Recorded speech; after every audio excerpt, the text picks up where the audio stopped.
Oi, aqui é a Sueli Carneiro. E aqui é a Neca Setúbal.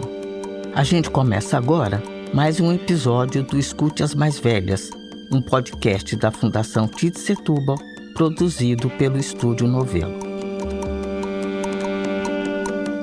Toda semana, a gente vai mais a fundo na história de mulheres que desafiaram os limites impostos pelo sexismo e pelo racismo brasileiros, impulsionando e abrindo espaço para que as novas gerações tivessem mais direitos. No episódio de hoje, a gente conversa com a responsável por idealizar um dos principais acontecimentos em prol do movimento de mulheres negras, a ativista e engenheira agrônoma Nilma Bentes. Nilma Bentes é uma das fundadoras do Centro de Estudos e Defesa do Negro do Pará, a organização negra que é a principal referência do protagonismo político do movimento negro na região norte. O Centro de Estudos e Defesa do Negro do Pará tem também o caráter pioneiro no trabalho ativo com comunidades quilombolas.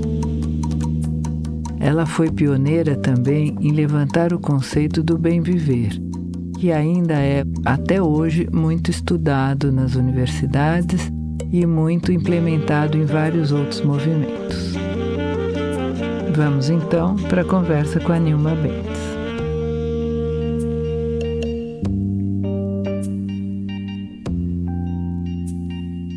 Quem é Nilma Bentes por Nilma Bentes? Meu Deus! Bem, eu sou uma pessoa como a maioria das pessoas da população negra do Brasil inteiro nasce numa família de baixa renda. Eu sou a sexta de 8 filhos, então uma das menores, então fui mais ou menos criada pela minha irmã mais velha, quer dizer, mais cuidada pela minha irmã mais velha do que pela minha mãe. Então é uma família daquele tipo de que um vai ajudando o outro, né?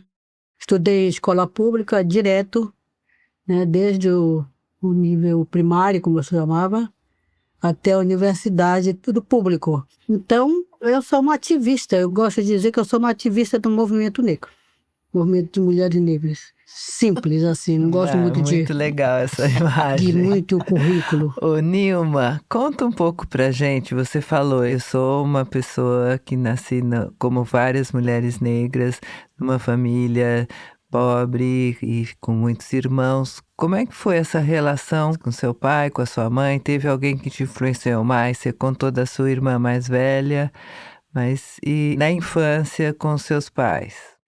Também muito similar a outras famílias.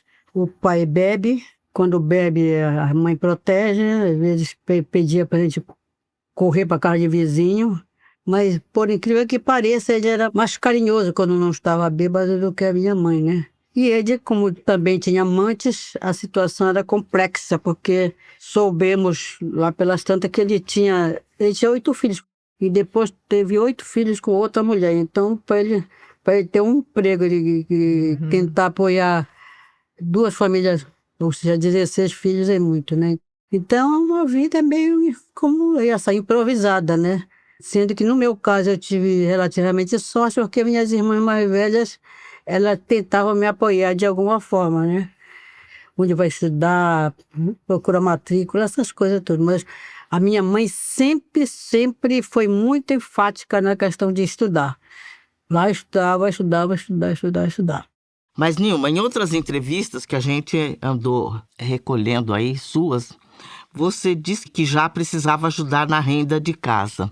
O que eram esses afazeres? A minha mãe costumava tentar ajudar na renda, né? Então ela fazia cuscuz, tapioca, vendia tacacá, e a gente já ajudava no que dava, né? A gente tinha esse negócio de criança não trabalhar, né? Naquela época a gente tinha que ajudar mesmo, e todos ajudavam. Tinha até escala de trabalho que a minha mãe fazia.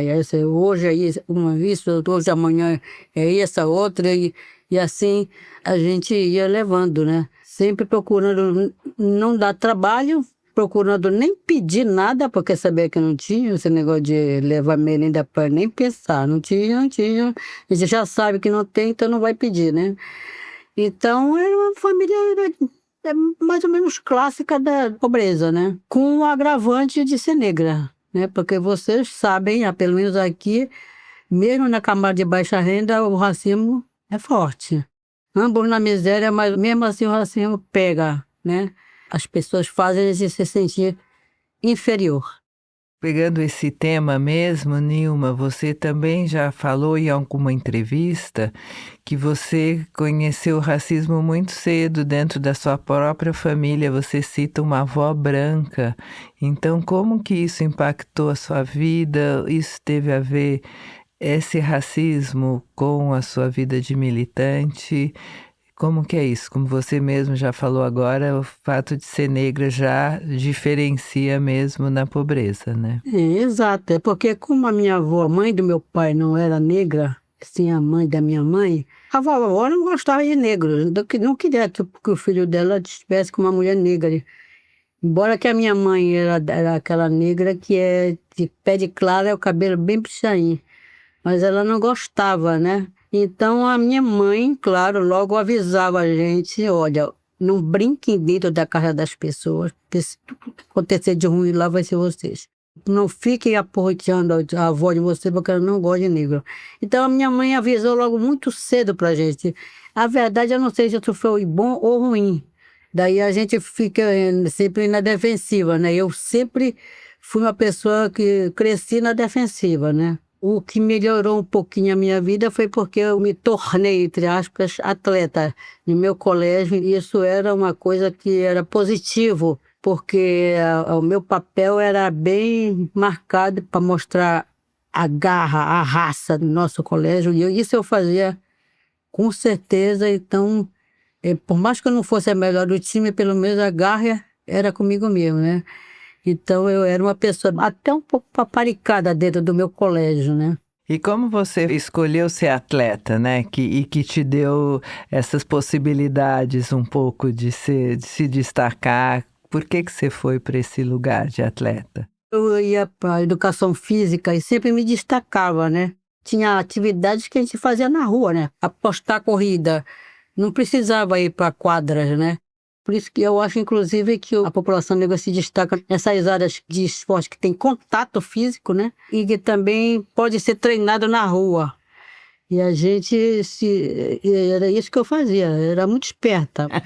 Tinha que se virar e sobreviver, né? Me virava, e eu procurava estudar, né? Não tinha jeito também. Então era dupla, tripla jornada para mim que eu tinha que passar, porque a minha casa e o colégio que eu estava não permitia repetência, tipo assim, né? Então a gente tinha que se virar. Então foi assim, foi indo. Eu estudava na casa dos colegas, sempre estudei, por causa na casa dos colegas brancos, para reforço das coisas, né? Por muitos anos estudei à noite na casa dos colegas brancos. Agora, Nilma, você, com toda essa complexidade, né, de origem social, racial, você escolhe um curso de engenharia agrônoma, né? Que é uma formação muito rara para a nossa gente, mesmo atualmente. O que te levou a escolher essa área? Como você conseguiu acessar isso? No meu colégio, ele tinha 3 modalidades, tipo assim, o pessoal da área de exatas, a área de biológicas e a área de ciências humanas. E eu estudava na área de exatas, fazia engenharia civil. Eu queria fazer arquitetura, mas naquela época tinha uma prova de desenho livre, mão livre, né? E eu era péssima de desenhar mão livre. Então, eu já sabia de antemão que eu não ia passar porque eu não sabia desenhar nenhuma maçã lá ao longe, né? Então, a maioria fazia engenharia civil.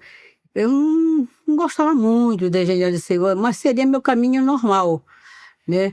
Mas daí, como eu estudava também com colegas que iam fazer medicina, então, às vezes, eu estudava a parte de medicina, eu estudava a parte de engenharia, tudo de noite, né? Quando a gente saía da aula, eu ia estudar nas casas, né?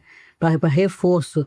A minha turma era muito boa, tinha muito aluno, muito bom. Teve um colega nosso, inclusive, que foi trabalhar na NASA, para você ter uma ideia depois, que ele era um cara muito bom. Então eu tinha receio também de falhar, né? Então eu escolhi uma outra área, sem concorrência com eles, né? Mas era difícil para mim, porque tinha muita matéria que eu não dava, eu tinha que estudar fora, né? Botânica, zoologia, essas coisas. Então eu optei e não me arrependi. Não me arrependi até porque sempre eu me achei uma pessoa meio holística. Eu sou difusa, eu não tenho foco. Eu gosto de tudo, digamos assim, né? E a agronomia, ela permitiu isso naquela época. A gente estudava desde as nuvens, cúmulos nimbus, alvos nimbus, até a rocha, a matriz, né? Da geologia. Então, a gente estudava tudo. Eu não sei que hoje não dá tempo para a pessoa ajudar, porque era tudo, a gente estudava de tudo na agronomia. Fase da lua. Era um negócio bacana mesmo.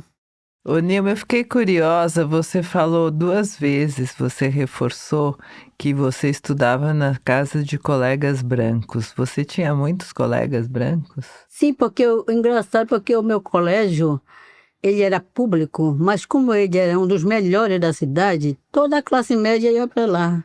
Quase toda a classe média branca estudava no meu colégio. Quer dizer, na verdade, eles tomavam a vaga do pobre, né? Eles tinham vantagens sempre, né?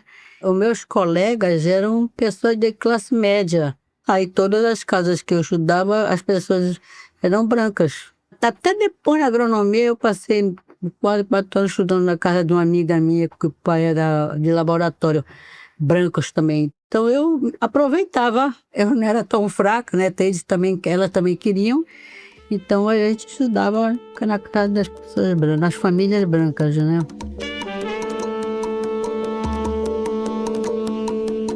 Você fez engenharia agrônoma e depois você trabalhou mais de 20 anos no Banco da Amazônia. E isso no contexto da ditadura militar.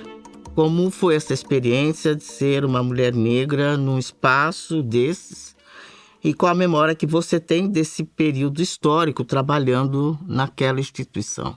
É realmente um negócio complexo, porque eu trabalhei a maior parte do tempo em projetos agropecuários, né? Eu analisava projetos agropecuários para ver se aprovava ou não.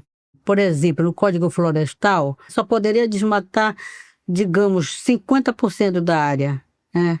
Mas quase todos queriam desmatar mais do que 50%. Então, eu era muito rígida nesse pedaço, né? Então, eu cobrava mesmo que tivesse realmente 50% e exigia o que era exigido. Só que tinha aquele jeitinho, né? Eu não sei nem como eu aguentei ficar, porque teve uma época que eu não podia mais analisar nada, porque eu queria forçar os 50%, no mínimo. E também eles não deixavam eu trabalhar com os pequenos produtores, porque eles achavam que eu beneficiava os pequenos produtores. Botar numa coisa que nem trabalhava praticamente. Nesse período, inclusive, que eu escrevi várias coisas do SEDENPA, né?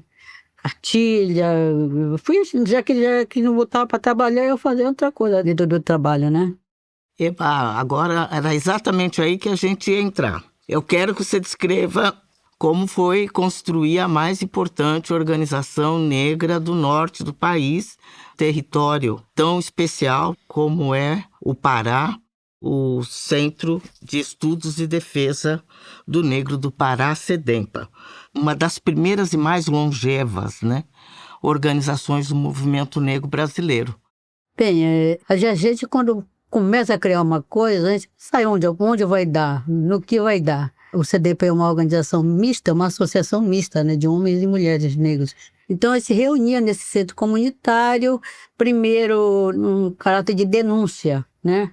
Denúncia do racismo. Depois nós mudamos de lugar, nós mudamos várias vezes de lugar de reunião, porque às vezes já não dava mais. A gente passou para casa de militantes, foi mudando, né? A gente se reuniu em um certo tempo num terreiro de Umbanda que tinha perto de lá de onde a gente começou. Então, a gente foi sendo exigida, quando nós nos criamos, logo apareceu alguns militantes de partido querendo aparelhar a iniciativa, né? Nós não deixamos, nunca deixamos os partidos interferirem no nosso trabalho. Para eles era ruim, porque tu sabes que naquela época Ele dizia, primeiro vamos resolver o problema social, o problema da pobreza. Depois a gente vê essa questão da mulher, a questão do negro, a questão da LGBT, tudo era depois. E nós começamos a ser independentes. Nós fizemos nosso trabalho independente de tudo, independente de organização religiosa, partidária, sindical. Também não nos pautamos no movimento negro nacional, que estava começando também, mas também nós não nos pautamos nisso. Nós viemos fazendo do jeito que dava, apesar de mim estar com a hegemonia sempre das mulheres, né? As mulheres sempre foram muito fortes dentro do SEDEMPA, até hoje. A gente fez 45 anos, nós fomos fazendo a forma que deu para fazer. Inclusive, não fazíamos muita propaganda da organização, porque a demanda que chegava quase sempre era essa, crime de racismo, né? E para a gente não tinha advogado para acompanhar. Então, a gente, para não ficar em desgraça, que a gente às vezes, geralmente perdia, se você for ver caso de racismo que ganha, assim, praticamente, entendeu? Mas a demanda era essa, era racial mesmo, racismo na escola, na rua, no trabalho. A gente ia trabalhar mais nas leis, né? Nós procuramos trabalhar para calçar. Então, nós temos aqui uma paulada de lei quando é questão racial, embora nem todas sejam ativadas, né? Você teve toda uma atuação dentro do SEDEMPA em relação aos quilombolas, né? As comunidades quilombolas, que eu acho que foi também bastante importante essa atuação, não? Assim, porque a gente, naquela época, chamava de comunidade negra. Tinha esse nome de quilombola. Inclusive, uma boa parte das organizações aqui não gostava desse nome de quilombola, né? Então, como a questão da população negra ainda é a autorrejeição coletiva, é difícil da gente trabalhar. Trabalhar, que eu digo, é chegar junto. A gente ainda não tinha aquela noção que tinha que logo que titular a terra, né? Que é o que até hoje é a demanda principal. Mas essa questão de valorizar as atividades culturais, a gente tinha uma ideia que, acho que a partir dos indígenas, que o pessoal só pode começar a se gostar quando está junto. Quando se vê, quando um fica perto do outro, e que era coisa que aqui o negro não queria fazer, porque não queria nem estar perto de outro negro, né? Então, nós tínhamos que tentar estimular esse convívio primeiro, né? Aí nós começamos a tentar fazer esse convívio com quem dava, para poder aumentar a autoestima coletiva. E isso era uma teoria, eu acho que talvez vindo até do CIMI, se eu não me engano, mas a gente foi fazendo isso e foi dando certo, digamos assim, né? Embora que hoje ainda haja uma grande autorrejeição coletiva, as crianças, a gente já consegue que elas se gostem mais um pouquinho, né? Ô Nilma, e acho que dentro desse conceito que você está falando, que teve a ver com os indígenas, de estar mais junto coletivamente, vou dar um salto aqui. Em 2015, você foi uma das principais articuladoras da Marcha das Mulheres Negras e já trouxe esse conceito do bem viver, que eu acho que tem a ver com esse coletivo que você mencionou. Como que foi isso? Como surgiu esse conceito? Porque em 2015 ele foi bastante inovador, né? Vou falar de bem viver naquele momento. É verdade, sabe que eu sempre acho que foi o seguinte, nós sabemos que a esquerda sempre demanda que primeiro a questão da pobreza, depois o resto. Como nós estávamos tentando fazer ao contrário, mas a gente sem descuidar que havia essa questão da superposição, interpenetração da questão da raça, gênero e classe, a gente tinha que ter uma proposta que incluísse a questão da classe. Porque não podíamos dizer a marcha das mulheres negras contra o racismo puro, nós íamos pegar a crítica com certeza, né? Então, daí, para fazer esse link com a questão de classe, eu escolhi o Bem Viver. Porque ele tem uma proposta macro, a questão da transição energética, não ao consumismo, o coletivo acima do individualismo, a cooperação acima da competição, e aí a economia subalternizada, ou seja, subjugada à ecologia. O principal é que a economia passasse a obedecer, entre aspas, a questão dos fatores ecológicos e não ao contrário. Então, como a proposta que eu fiz foi em 2011, para acontecer em 2015, ele veio sendo burilado, digamos assim, né? A gente veio trabalhando até que a marcha pegou força mesmo, eu acho que foi no fim de 2014 para 2015. Acho que tem um grande impulso no Carnaval de 2015, que teve uma ala numa escola de samba do Rio de Janeiro, que levou uma ala da marcha, e isso também deu um impulso muito grande. E o Bem Viver, ele apareceu como uma alternativa do neoliberalismo, né? Uma coisa que mudasse ou muda. A gente não quer isso, né? A gente ainda está procurando isso, mesmo sabendo que é dificílimo no capitalismo rentista como ele está agora, né? Mas ele veio nessa proposta de vincular a questão racial à questão de classes, sobretudo. Isso é uma abordagem interessante. Não tem aparecido nos nossos discursos, né, no interior da marcha, essa dimensão ao que se prestaria exatamente, não é, o conceito de bem viver, de marcar essa interseccionalidade de classe, né? É bem novo isso que você está falando, porque não está no discurso corrente, né, relativo à marcha. E hoje, depois da marcha inaugural, né, das mulheres negras, como você vê o papel da marcha das mulheres negras? Nós acabamos de sair de outra marcha comemorativa. Como você avalia essa década, né? E como você atualiza a ideia do bem viver nesse contexto atual que a gente está? Pois é uma proposta de mudança de um projeto político para combater o neoliberalismo. Mas tu sabes que, por exemplo, tem palavras que eu digo assim, menina, nem falem mais essa palavra. Por exemplo, quando tu fala em comunismo, pronto. Queima. Tem palavras que queimam, então tem palavras que a gente tem que evitar já, né? Então, esse desdobramento, eu achei até um salto da primeira marcha para essa segunda, no sentido de que foi reparação, né? A proposta de reparar não é só tu vai e protesta, né? Quando foi colocado o reparar, que seria esse reparar, né? Reduzir a contribuição das empregadas domésticas, o tempo de serviço. A gente tinha que fazer alguma coisa nesse sentido de reparar, sobretudo para a questão do trabalho doméstico, né? Essas mudanças.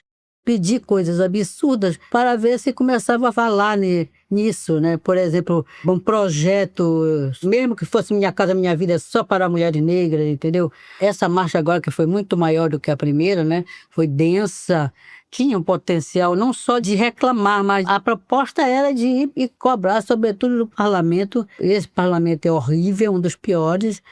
Cobrar medidas para a gente ver se avança a luta, né? A gente tem que pensar nos avanços, a gente tem que, às vezes, cobrar coisas objetivas, bem objetivas, para a gente ir dando os passos. Mas eu acho que ela mostrou força, mas eu acho que ainda careceu de cobrar, de ir para cima, fazer uma coisa mais contundente. Eu acho que faltou isso nessa marcha ainda, né? Mas foi uma bela marcha, porque eu olhava assim, a alegria das pessoas se encontrarem era uma coisa impressionante. Mulheres negras se encontrando com mulheres negras e uma alegria diferente, uma marcha diferente. Não era uma marcha raivosa, né? Era uma marcha alegre, uma marcha boa. Lembrando a audiência, né, que nós estamos nos referindo à marcha de 2025, que aconteceu em novembro passado, né?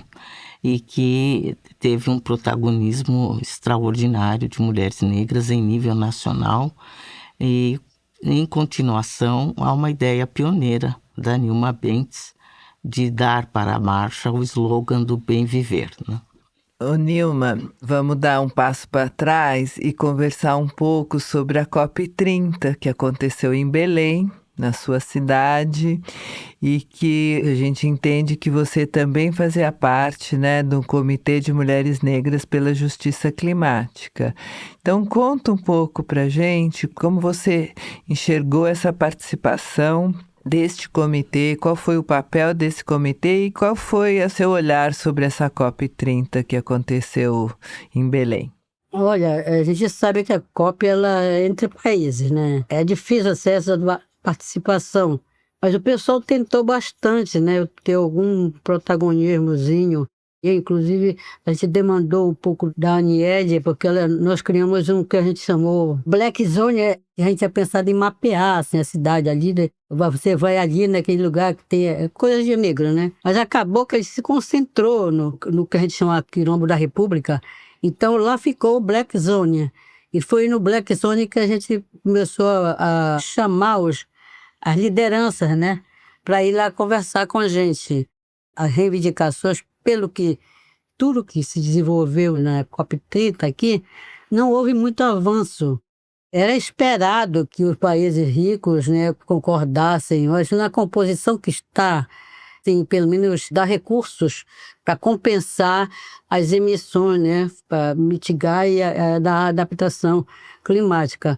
É impossível a gente saber se houve mais retrocesso do que avanço nessa COP30, né? Nós fizemos o que era possível fazer na nossa Black Zone. Agora, foi incluído no documento final população afrodescendente, né? Sim, foi essa foi uma vitória, um avanço, e também agora também no CONAMA, né? Que também conseguiram colocar o racismo ambiental. Eu não sou muito a favor da afrodescendente, porque acho que a humanidade toda é afrodescendente, já que o mundo começou na África, todo mundo é afrodescendente. Mas esse é um nome que revela um pouco a nossa inserção no momento político, né? É o conceito que é mais vitorioso, né, que nós temos, porque é linguagem consagrada já nas Nações Unidas desde Durban. Então, renunciar a esse conceito é renunciar à nossa visibilidade, né, nesse contexto, né, das concertações internacionais. Por isso eu acho que foi uma vitória extraordinária, porque ninguém queria isso. Europeus trabalharam contra, e desde Durban isso acontece, né? Eu estou falando da Conferência contra o Racismo, que aconteceu em Durban em 2001, e que dentro do seu programa de ação tem um capítulo específico sobre afrodescendentes. E é uma conferência e uma linguagem consagrada que todo mundo tenta esquecer, né? Todo mundo que... Então, é importante que nós reiteremos isso sempre, né? Sim, eu sei que é uma lição que a Conselheira ela dá pra gente, que ela, olha, menina, para com isso, é o seguinte... Atenção, companheira. Porque é o seguinte, que quando começou a ter a independência dos países na África, muitos africanos brancos vieram para o Brasil. Pelo menos para cá, para o norte, vem muita gente. Então, tem muito afrodescendente branco aqui. Então, eu fico um pouco agoniada, mas eu digo afrodescendente negro. E os africanos não acham, não gostam da palavra negro. Eles querem ser africanos. Ô Nilma, eu fiquei curiosa, o fato de você estar aí na região norte, no Pará, que é uma região da floresta amazônica, influenciou esse seu olhar que você fala de ecologia quando você define o bem viver, você participa desse comitê pela justiça climática, como você acha que esse contexto seu influenciou ou não esse seu olhar para a ecologia, para o meio ambiente, para a justiça climática? É muito interessante essa pergunta, porque eu mesmo me faço. Qual seria a diferença entre ser uma mulher negra amazônica, uma mulher negra nordestina, ou uma pessoa negra nas diversas regiões do Brasil? Porque o Brasil não é um Brasil, são Brasis, né? Em todos os Brasis há uma hostilidade contra a população negra. Não tem diferença praticamente. A diferença mesmo, que a gente inclusive pensava que tinha uma diferença de ritmo na vida, né? O viver na floresta é mais lento, mas com o advento dos meios de comunicação desse tipo, inclusive o IA, que eu considero agora o mundo pós-verdade, a gente não sabe nem o que é verdade e o que não é. Ser uma mulher amazônica depende muito do se é ativista, se não é ativista, né? A maioria é trabalhadora doméstica de cabo a rabo do Brasil, das mulheres negras. E eu fiquei, inclusive, surpresa que teve uma delegação que foi a Nova York, a Washington, e eu fiz essa pergunta lá, em que trabalhavam as mulheres negras? E lá disseram que era no trabalho doméstico, eram diaristas também. E eu pensei que era diferente, né? Mas não é, ainda estão naquela...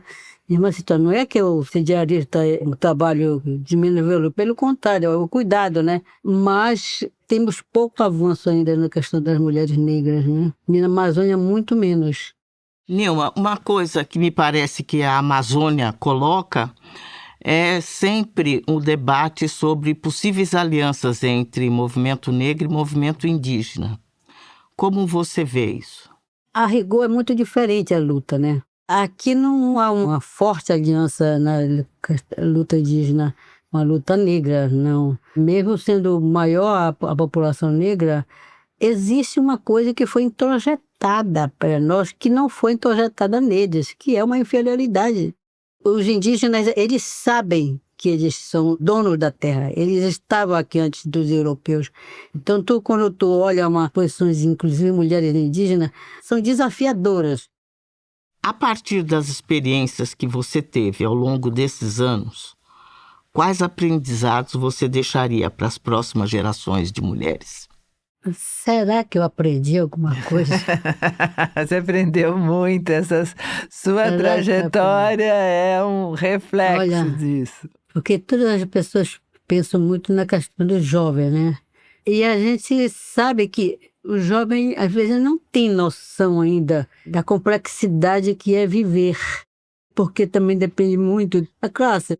Embora estejamos concentrados na camada de baixa renda, existe uma classe média negra que, inclusive, estimula o avanço nos jovens negros.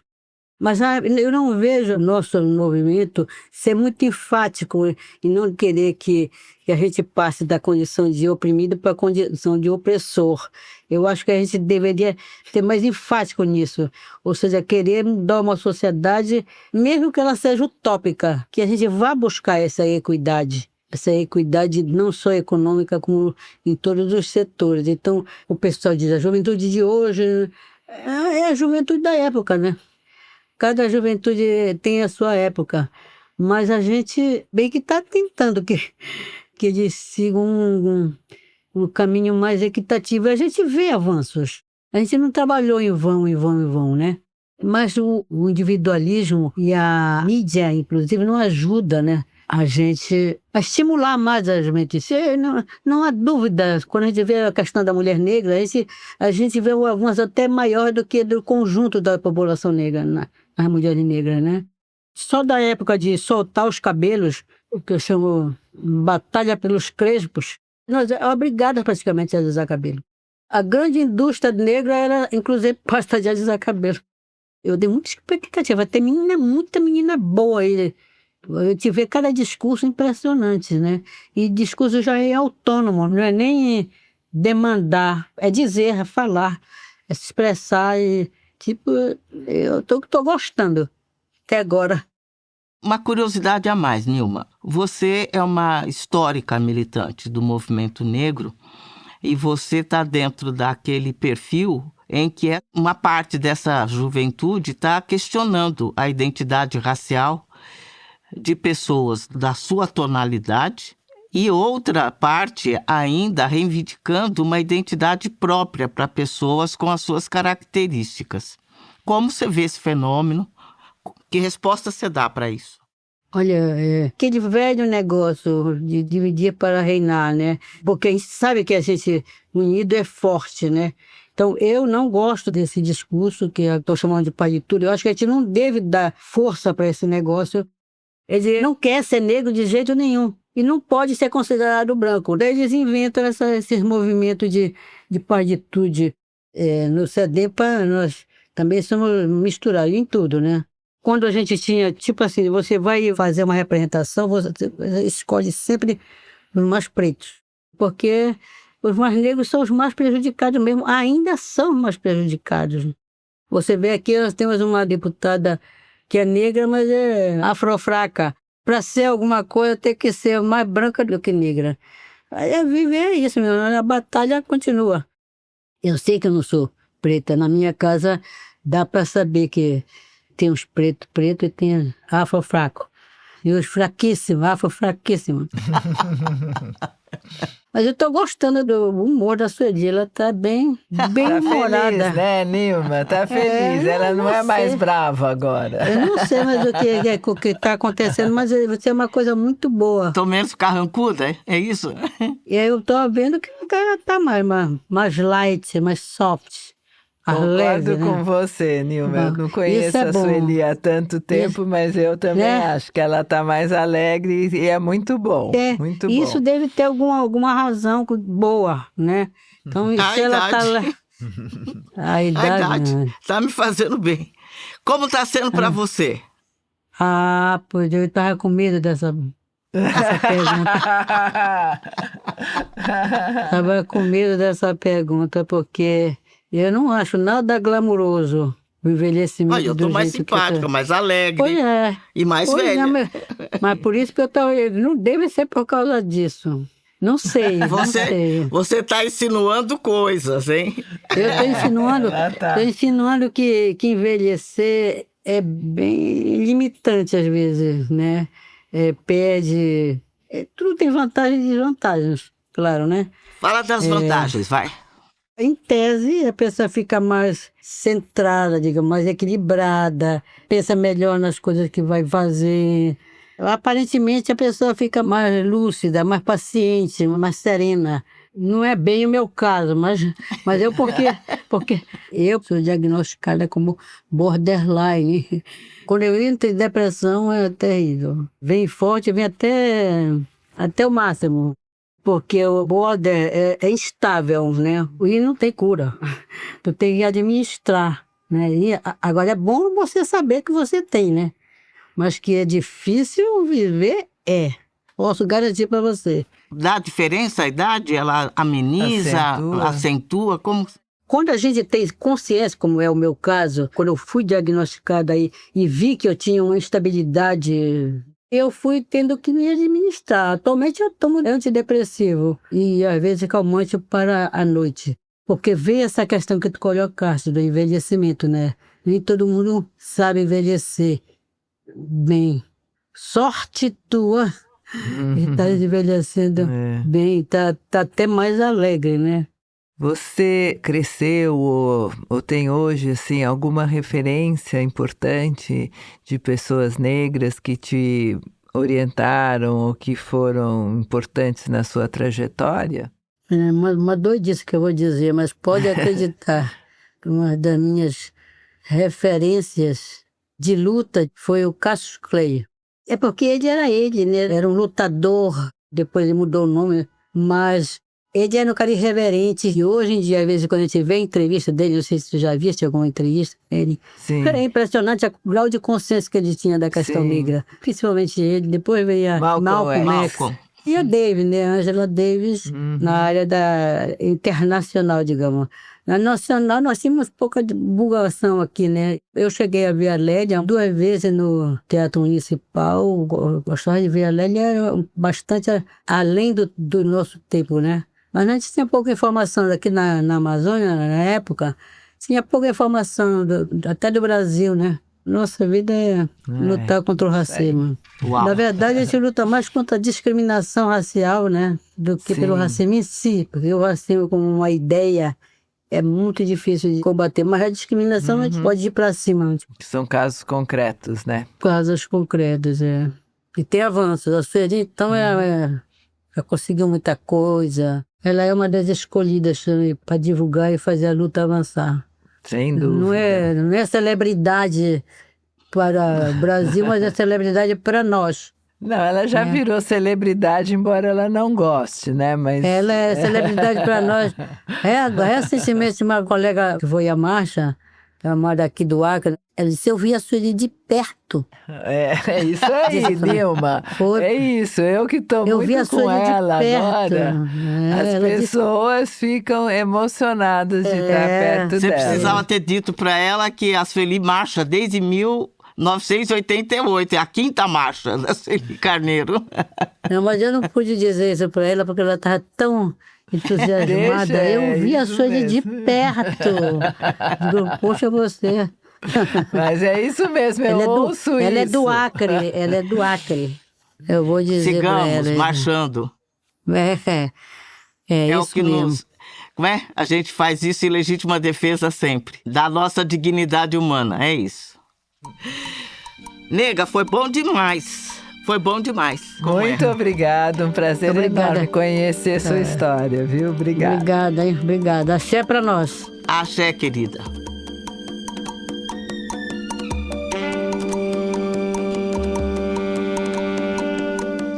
A gente te agradece por acompanhar o Escute as Mais Velhas.